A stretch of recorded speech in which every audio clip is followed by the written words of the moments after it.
Halo semuanya, para penggemar fisika. Selamat bertemu kembali dengan saya di mata pelajaran fisika yaitu IPA, khususnya fisika di kelas 9 ya. Jadi sekarang kita akan masuk ke materi kita yaitu materi listrik dinamis setelah kita sudah mempelajari listrik statis ya. Oke, listrik dinamis. Apa sih kira-kira artinya dinamis? Statis sudah ya. Statis tempo hari sudah kita bahas yang artinya statis itu tidak bergerak atau tetap ya. Jadi sekarang kita akan bahas dinamis ya. Kalau yang namanya dinamis berarti otomatis lawan kata dari statis ya. Berarti dinamis itu bergerak ya ataupun mengalir ya. Iya, dalam kehidupan kita yang sekarang ini ya, terutama itu terkait dengan listrik, setelah Thomas Alva Edison menemukan bola lampu ya. Jadi di sini akan dimanfaatkan bola lampu tadi yaitu khususnya pada listrik dinamis ya. Jadi ketika kita pada malam hari tidak lagi tidak lagi kegelapan ya karena sudah ada bola lampu ya. Iya, oke. Sekarang coba kita bahas materi kita ini listrik dinamis ya. Itu tadi hanya singkat saja ya. Iya, dengarkan baik-baik. Listrik dinamis adalah aliran partikel bermuatan dalam bentuk arus listrik yang dapat menghasilkan energi listrik ya. Jadi itulah dia listrik dinamis ya. Aliran partikel bermuatan dalam bentuk arus listrik yang dapat menghasilkan energi listrik ya. Jika kita perhatikan bola lampu ya ataupun peralatan elektronik lain yang menggunakan listrik ya, semua itu membutuhkan yang namanya kabel sebagai penghubung aliran listrik ya. Jadi seluruh yang namanya alat-alat elektronik ya yang menggunakan aliran listrik ya pasti menggunakan ataupun membutuhkan kabel yaitu penghubung aliran arus ya. Oke, sampai di sini kira-kira apa sih itu arus listrik itu? Ya. Iya, konsepnya ya. Konsepnya dari mana itu arus listrik itu? Ya. Dari mana sumbernya ya? Iya, kalau kita bahas tentang sumber arus listrik ya, ada beberapa sumber. Contohnya ketika kita membuat sebuah rangkaian dari baterai ya, baterai, kemudian kita hubungkan ke bola lampu ya dengan menggunakan kabel penghubung ya, maka kita pasang juga saklar ya. Nanti akan kita buat percobaannya dalam pertemuan selanjutnya ya. Maka arus listrik itu berasal dari sumber ya. Berarti kalau seandainya dia dari baterai, berarti sumbernya adalah baterai. Ada juga yang bersumber dari generator dan lain sebagainya ya. Oke, demikianlah untuk listrik dinamis pengertiannya ya. Oke, sekarang kita lanjutkan tentang arus listrik tadi ya. Iya. Jika kita membuat sebuah rangkaian dan menghubungkan lampu ke sumber listrik dengan menggunakan kabel, ketika kita menekan saklar pada posisi on, maka arus listrik akan mengalir dan bola lampu juga akan menyala ya. Iya, begitu juga kepada bola lampu di rumah ya. Yang kita gunakan di rumah itu pasti juga ada menggunakan kabel dan juga menggunakan saklar ya. Jadi ketika kita menekan saklar on, maka lampunya akan menyala ya. Iya, jadi seperti itu dia.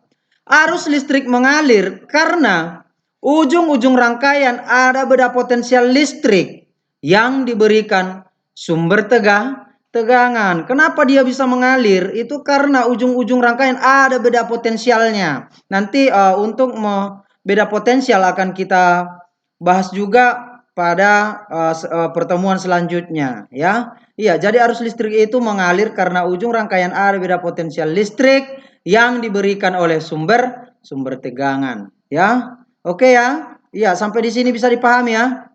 Iya.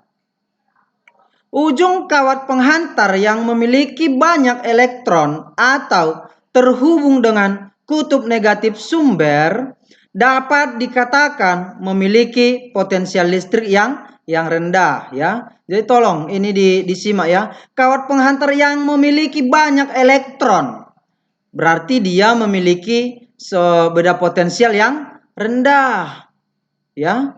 Akan tetapi sebaliknya, apabila ujung kawat penghantar memiliki sedikit elektron, ya, berarti dia memiliki potensial listrik yang tinggi, ya. Berarti kalau dia yang positif berarti pasti beda potensialnya tinggi, ya, karena dia hanya sedikit memiliki elektron. Jadi, arus listrik mengalir dari potensial yang tinggi ke potensial yang rendah. Sedangkan arah aliran elektron dari kutub negatif ke kutub positif, ya. Jadi ini dipahami ya. Ini dipahami. Yang banyak elektron berarti dia negatif atau yang memiliki beda potensial yang rendah. Sedangkan yang memiliki sedikit elektron berarti memiliki potensial listrik yang tinggi. Oke? Iya. Sekarang kita lanjutkan untuk mencari besar arus listrik yang mengalir pada sebuah rangkaian, ya. Iya. Besar arus listrik yang mengalir pada rangkaian dapat ditentukan dengan menghitung besar muatan listrik yang mengalir pada rangkaian setiap detik, ya. Iya. Besar arus listrik yang mengalir dapat ditentukan dengan menghitung besar muatan listrik yang mengalir pada rangkaian setiap detiknya, ya. Jadi kalau secara matematisnya, ya, secara matematisnya itu bisa dituliskan sebagai berikut. I sama dengan Q per T, ya. I sama dengan Q per T. Artinya besarnya arus listrik yang mengalir itu sebanding dengan muatan yang mengalir dibagi setiap detik, ya. Oke, ya, keterangannya I sama dengan arus listrik, satuannya adalah ampere, dan Q adalah muatan listrik yang satuannya coulomb, dan T adalah waktu, satuannya sekon ataupun detik, ya. Oke, sampai di sini bisa dipahami? Ya, saya harap apa yang sudah saya sampaikan dalam video ini, apa yang sudah saya jelaskan, saya harap kamu bisa memahaminya. Oke, sekarang kita masuk ke contoh soal. Ya, contoh soal. Arus listrik sebesar 5 miliampere mengalir pada suatu kawat penghantar selama 0,1 sekon. Berapakah besar muatan, ya? Oke, kalau ditanya muatan berarti ini Q, ya. Berarti arus yang mengalir itu adalah I, ya. Tadi rumus awalnya I sama dengan Q per T. Berarti kalau yang ditanya Q sama dengan apa rumusnya? Bisa ya di sini ya. Berarti kalau ini yang ditanya Q sama dengan I dikali T, ya. Oke, berarti kalau begitu sudah dapat ya. Oke, kita lihat tadi yang diketahui adalah I 5 miliampere, ya. Diubah ke ampere ini berarti sama dengan 5 kali 10 pangkat min 3 atau 0,005 ampere, ya, dan waktunya adalah 0,1 sekon. Yang ditanya adalah muatan, berarti Q-nya, ya. Maka Q sama dengan I dikali T. Maka I-nya tadi berapa? 5 miliampere sama dengan 0,005 ampere, ya. Dikalikan dengan waktunya, T-nya berapa? 0,1. Hasilnya sama dengan 5 kali 10 pangkat min 4 atau 0,00005 coulomb ya. Oke, sampai di sinilah pertemuan kita pada hari ini ya. Semoga apa yang sudah saya jelaskan tadi bisa kamu simak dan bisa kamu terima ya dengan baik.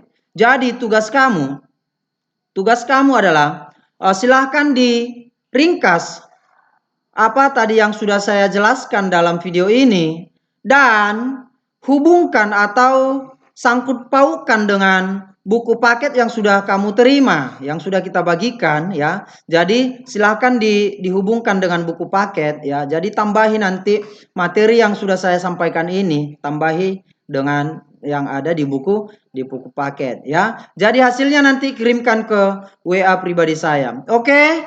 Demikianlah yang bisa saya sampaikan untuk saat ini. Selamat dan semangat. Terima kasih.